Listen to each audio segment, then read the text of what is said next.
Mr. President, we exercise our right of reply to one more attempt by the leader of Pakistan to tarnish the image of this august forum by bringing in matters internal to my country and going so far as to spew falsehoods on the world stage.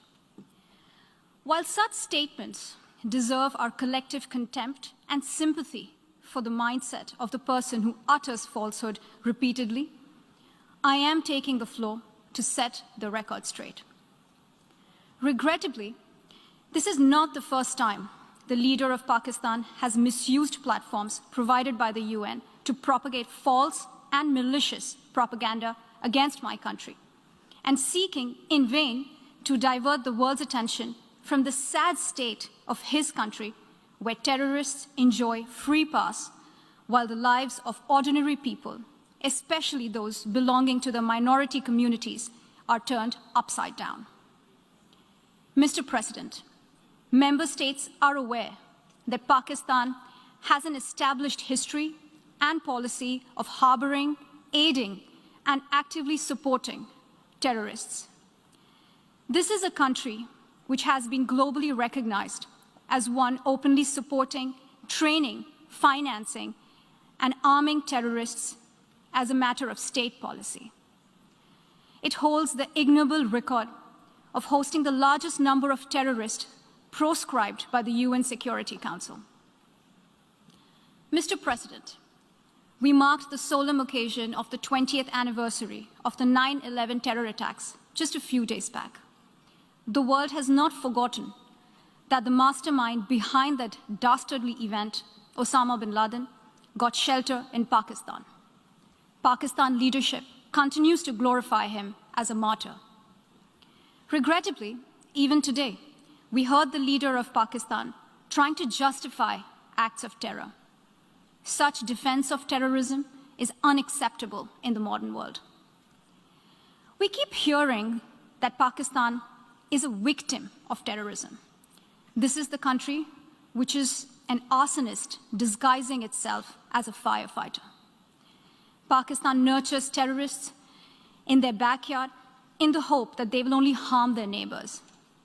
Our region, in fact, the entire world, has suffered because of their policies.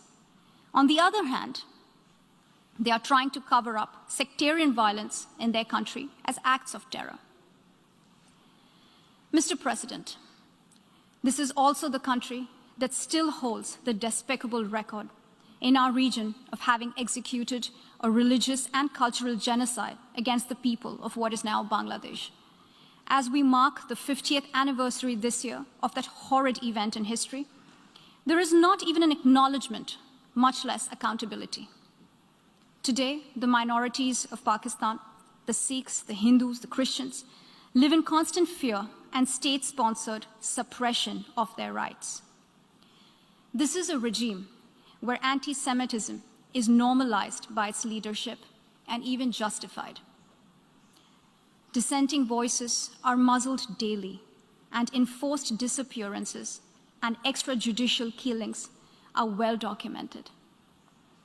Mr. President, unlike Pakistan, India is a pluralistic democracy with a substantial population of minorities who have gone on to hold highest offices in the country, including as President, Prime Minister, Chief Justices, and Chiefs of Army Staff. India is also a country with a free media and an independent judiciary that keeps a watch and protects our Constitution. Pluralism is a concept which is very difficult to understand for Pakistan, which constitutionally prohibits its minorities from aspiring for high offices of the state. The least they could do is introspect before exposing themselves to ridicule on the world stage. Finally, Mr. President, let me reiterate here that the entire Union territories of Jammu and Kashmir and Ladakh were, are, and will always be an integral and inalienable part of India. This includes the areas that are under the illegal occupation of Pakistan. We call upon Pakistan to immediately vacate all areas under its illegal occupation. Mr. President, allow me to be categorical about India's position. We desire normal relations with all our neighbors, including Pakistan. However, it is for Pakistan to work sincerely towards creating a conducive atmosphere, including by taking credible, verifiable, and irreversible actions to not allow any territory under its control to be used for cross-border terrorism against India in any manner. I thank you, Mr. President.